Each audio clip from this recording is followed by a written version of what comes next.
যে গত 10 বছরে বিজেপি আরএসএস এই দেশটাকে অন্ধকারের দিকে ঠেলে দিয়েছে। আমরা গত 10 বছরে দেখতে পেরেছি যে কিভাবে এই রাজ্যের মধ্যে, এই দেশের মধ্যে শিক্ষা ব্যবস্থা কি গুড়িয়ে ফেলা হয়েছে, শিক্ষার যে প্রাঙ্গণ সেইগুলোকে শেষ করে ফেলা হচ্ছে। প্রতিনিয়ত নতুন শিক্ষানীতির মাধ্যম দিয়ে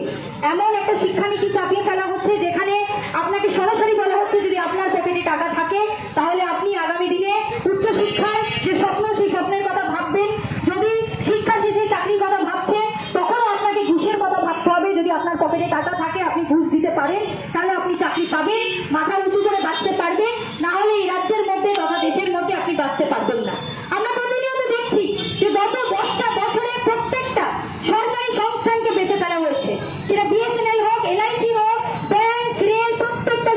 সরকারি সংস্থানকে বেঁচে ফেলা হয়েছে। আমরা এই রাজ্যের মধ্যেও দেখতে পাচ্ছি কি তৃণমূল যে সরকার সে শিক্ষা প্রাঙ্গণকে শেষ করেছে, এসএসসি টেটকে শেষ করে ফেলা হয়েছে, এবং যখন চাকরি দেওয়ার কথা হচ্ছে, চাকরি দেওয়ার কথা প্রশ্ন তোলা হচ্ছে, তখন তারা ঘুষ চাইছে, তখন তারা মানুষের থেকে টাকা চেয়ে তাদেরকে চাকরি, তার বিনিময়ে চাকরি দেওয়ার কথা বলছে। আমরা যখন ছাত্রছাত্রীরা আজকে একত্রিত হয়েছি, আমরা যখন ছাত্রছাত্রীরা আপনাদের কাছে অষ্টাদশ লোকসভা নির্বাচনের সামনে ভোট চাওয়ার কথা বলছি, তখন আমরা একটাই কথা বলছি যে দেশকে, এই সমাজকে আগে নিয়ে নেওয়ার কথা বলতে হবে, এবং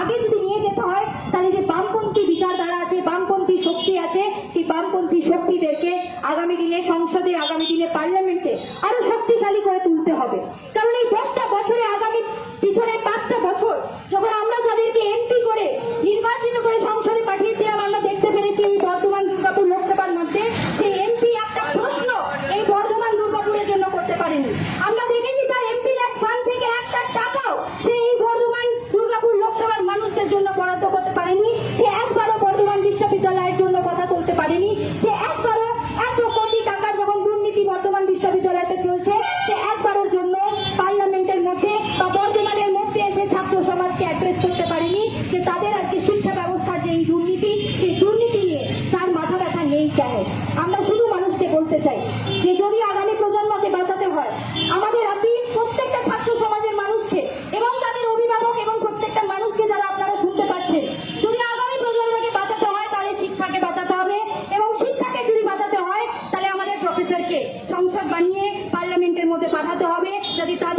যাতে তার মাধ্যম দিয়ে স্বচ্ছ শিক্ষার কথা আমরা পার্লামেন্টের মধ্যে বলতে পারি, যাতে প্রত্যেক দিন ছাত্রছাত্রীদের যে স্কলারশিপকে কেড়ে নেওয়া হচ্ছে, প্রত্যেক দিন যে ঘাটতি আমরা দেখছি বাজেটের মধ্যে করা হচ্ছে শিক্ষা প্রাঙ্গণের মধ্যে, তা নিয়ে যদি কথা বলতে হয়, আমাদের সবার যাতে চাকরির কথা যদি সামনে সারি থেকে রাখতে হয়, তাহলে আমাদের যে বামফ্রন্ট মনোনীত প্রার্থী কমরেড সুকৃতি ঘোষালকে সংসদে পাঠাতে হবে, যাতে আমার আর আপনার প্রশ্ন, যাতে প্রত্যেক দিন আমাদের যে অধিকারের প্রশ্ন, ছাত্র সমাজের যে অধিকারের প্রশ্ন, আমাদের যে চাকরির দাবি, সেই চাকরির দাবি নিয়ে তিনি কথা রাখতে পারেন, যাতে আমাদের প্রত্যেক দিন যে অধিকারের বরাদ্দ প্রশ্ন, সেই প্রশ্ন নিয়ে তিনি রাস্তায় লড়াই করতে পারেন এবং পার্লামেন্টের মধ্যে লড়াই করতে পারেন। এই আপিল, এই অনুরোধ প্রত্যেকটা মানুষের কাছে থাকবে আজকে যখন আমরা একত্রিত হয়েছি, এই স্বচ্ছ মানুষদের, এই স্বচ্ছ প্রতিনিধিদের যাতে আমরা সংসদে পাঠাতে পারি, যারা দুর্নীতি করবে না, যারা চুরি করবে না, যারা মানুষের নামে চোর ডাকাতি করে টাকা খাবে না, কিন্তু আমাদের প্রশ্ন নিয়ে লড়াই করবে, আমাদের প্রশ্ন নিয়ে প্রত্যেক দিন প্রতিনিয়ত রাস্তার মধ্যে, পার্লামেন্টের মধ্যে লড়বে এবং সেই লড়াইকে সক্ষম করে নিয়ে আসবে। আমরা চাই যে আমাদের শিক্ষা প্রাঙ্গণে যারা আমাদের সবসময় সাথ দিয়েছে, আমাদেরকে পড়িয়েছে, আমাদেরকে একটা নতুন সমাজ দেখার স্বপ্ন কারিগর বানিয়েছে, তারা যাতে কালকে সংসদে বসে আমাদের একটা নতুন ভবিষ্যৎ, একটা নতুন সমাজ দিতে পারে, তার জন্য লড়াই করতে হবে। আমরা ছাত্র সমাজ আগামী দিনে একত্রিত হয়ে